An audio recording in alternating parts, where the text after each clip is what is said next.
کرم سامعین حاضرین السلام علیکم ورحمۃ اللہ وبرکاتہ۔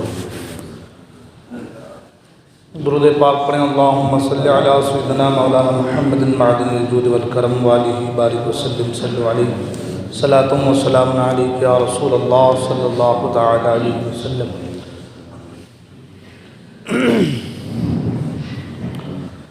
نماز کا 7واں فرض خروج مصنعہ،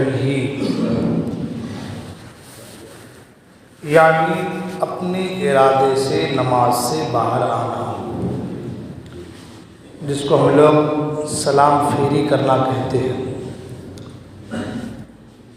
اپنے ارادے سے نماز سے باہر آنا یعنی نماز پوری کرنا، یعنی قعدہ اخیرہ کے بعد سلام و کلام وغیرہ کوئی ایسا کام کرنا جو نماز میں منع ہو، لیکن سلام کے علاوہ دوسرا کوئی منافی نماز فعل قصداً کرنے سے نماز واجب الاعادہ ہوگی، یعنی نماز کو دوبارہ پڑھنا واجب ہوگا۔ قعدہ اخیرہ کے بعد 7واں فرض ہے سلام پھیری کرنا۔ تو قعدہ اخیرہ کے بعد سلام و کلام وغیرہ کوئی ایسا کام کرنا جو نماز میں منع ہو، ایسا کام کریں گے تو نماز کے باہر آ جائیں گے۔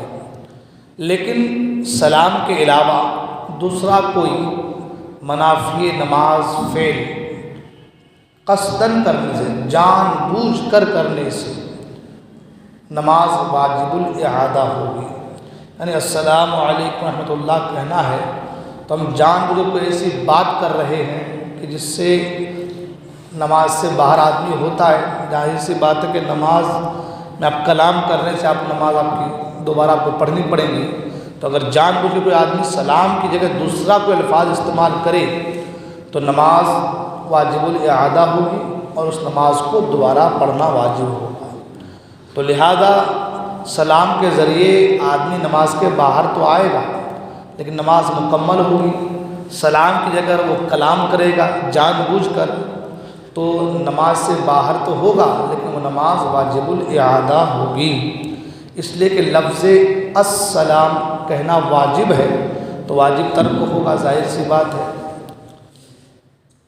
پہلی بار لفظ السلام کہتے ہی امام نماز سے باہر ہو گیا، اگرچہ علیکم نہ کہا ہو، یعنی السلام علیکم ہے تو ابھی السلام ہی کہا تو امام نماز سے باہر ہو گیا، ابھی علیکم نہیں کہا ہے، صرف السلام ہی کہا ہے تو نماز سے باہر ہو گیا۔ اس وقت اگر شریک جماعت ہوا تو اقتدا صحیح نہ ہوگی۔ بہت سے لوگ امام السلام علیکم ورحمۃ اللہ کرتے ہیں تو اس وقت جو ہے فوراً نیت مان کر کے جو ہے فوراً بیٹھ جاتے ہیں، ہے نا۔ تو جیسے ہی السلام کہا تو امام نماز سے باہر ہو گیا۔ اب آدمی سلام پورا امام پھیر دیا پھر بھی آدمی آ کر کے لگ رہا ہے تو اس کی ابتدا درست نہیں ہے۔ آپ کی اگر جماعت چھوٹ گئی ہے تو آپ نماز تنہا پڑھ لیجیے، کم سے کم اتنا تو ہوگا کہ آپ کی نماز ہو جائے گی۔ اب وہ نماز ابتدا بھی کر رہے ہیں نا، ابتدا ہو رہی ہے، نماز درست ہو رہی ہے، ظاہر سی بات ہے۔ تو اس لیے نماز اگر سلام پھیر دے، آپ آئے تھے نماز جماعت سے پڑھنے کے لیے، جماعت سے آپ محروم ہو گئے، لیکن اپنی نماز کو آپ صحیح کر لیجیے، ٹھیک ہے۔ فقط السلام کہنا تحریم نماز سے باہر کر دیتا ہے۔ دونوں سلام میں لفظ السلام کہنا واجب ہے، علیکم کہنا واجب نہیں۔ نماز پوری کرنے کے لیے السلام علیکم ورحمۃ اللہ کہنا سنت ہے، علیکم السلام کہنا مکروہ ہے اور آخر میں وبرکاتہ ملانا بھی نہ چاہیے، یعنی السلام علیکم کی جگہ کوئی علیکم السلام کہے، الٹا سے جو کہے تو ایسا کہنا مکروہ ہے اور اس کے آخر میں برکاتہ ملانا بھی نہ چاہیے۔ نماز پوری کرنے کے لیے 2 مرتبہ السلام علیکم ورحمۃ اللہ کہنا سنت ہے اور پہلے دائیں طرف پھر بائیں طرف سلام پھیرنا یہ بھی سنت ہے۔ سنت یہ ہے کہ امام دونوں سلام بلند آواز سے کہے، لیکن دوسرا سلام پہلے سلام کی نسبت کم آواز سے ہو۔ داہنی طرف سلام پھیرنے میں چہرہ اتنا پھرانا یعنی گھمانا چاہیے کہ پیچھے والے کو داہنا رخسار نظر آئے، اور بائیں طرف میں بایاں رخسار یعنی چہرہ رخسار جو ہے گال وہ دکھائی دے۔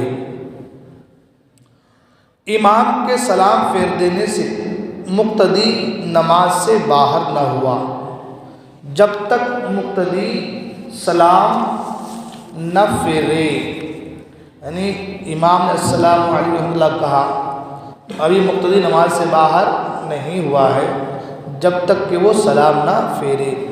مقتدی کو امام کے پہلے سلام پھیرنا جائز نہیں۔ جب امام سلام پھیرے تو مقتدی بھی سلام پھیر دے، لیکن اگر مقتدی نے تشہد پورا نہ کیا تھا، یعنی التحیات پوری نہ پڑھ پایا تھا کہ امام نے سلام پھیر دیا، تو مقتدی امام کا ساتھ نہ دے، بلکہ واجب ہے کہ وہ تشہد پورا کر کے ہی سلام پھیرے۔ مسئلہ یہ ہے کہ امام سلام پھیرنے میں داہنی طرف سلام پھیرتے وقت ان مقتدیوں سے خطاب کی نیت کرے جو داہنی طرف ہیں، اور بائیں طرف سلام پھیرتے وقت بائیں طرف والوں کی نیت کرے۔ دونوں سلاموں میں کرامن کاتبین اور ان فرشتوں کی نیت کرے جن کو اللہ تعالیٰ نے حفاظت کے لیے مقرر کیا ہے، اور نیت میں کوئی تعداد معین نہ کرے، یعنی کوئی تعداد کوئی 4 فرشتے ہیں، 10 فرشتے ہیں، 12 فرشتے ہیں کہ ان 12 فرشتوں کو سلام کر رہے ہیں، ایسا نہیں، کوئی تعداد معین نہ کرے۔ جتنے بھی کرامن کاتبین اور جن کو اللہ نے حفاظت میں مقرر کیا ہے، سب کو جو ہے ایک غیر معین تعداد کے حساب سے سلام کرے۔ مقتدی بھی ہر طرف کے سلام میں اس طرف والے مقتدیوں اور فرشتوں کی نیت کرے، نیز جس طرف امام ہو اس طرف کے سلام میں امام کی بھی نیت کرے، اور اگر امام اس کے محاذی ہوں تو دونوں سلاموں میں امام کی نیت کرے۔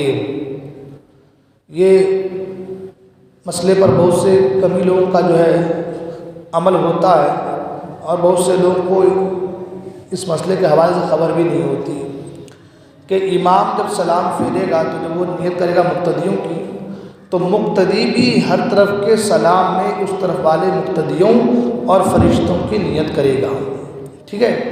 اس کے علاوہ مثال کے طور پر اگر آدمی یہاں کھڑا ہے اور ادھر سلام پھیر رہا ہے تو مقتدیوں اور فرشتوں کے ساتھ امام کی بھی نیت کرے، اور اگر یہاں کھڑا ہے وہ یہاں بیٹھا ہے تو اس طرف جب سلام پھیرے گا تو مقتدیوں کی، فرشتوں کی اور امام کی بھی نیت کرے، اور اگر امام کے بیچوں بیچ ہے، جیسے تکبیر دینے والے امام کے بالکل بیچوں بیچ رہتے ہیں، تو وہ اپنے دونوں سلام میں امام کی نیت کریں گے، ٹھیک ہے۔ سلام کے بعد سنت یہ ہے کہ امام داہنے یا بائیں کو انحراف کرے۔ ایک مسئلہ اور کہ منفرد یعنی اکیلا نماز پڑھنے والا دونوں سلاموں میں صرف فرشتوں کی نیت کرے۔ ظاہر سی بات ہے کہ وہ جماعت میں تو ہے نہیں کہ دوسرے مقتدیوں کی نیت کرے گا، تنہا ہے، تو جب وہ سلام پھیرے تو صرف فرشتوں کی نیت کرے۔ انشاءاللہ آج مسائل پھر بیان کیے جائیں گے۔ اللہ تبارک و تعالیٰ کی بارگاہ میں دعا ہے اللہ تعالیٰ تمام کو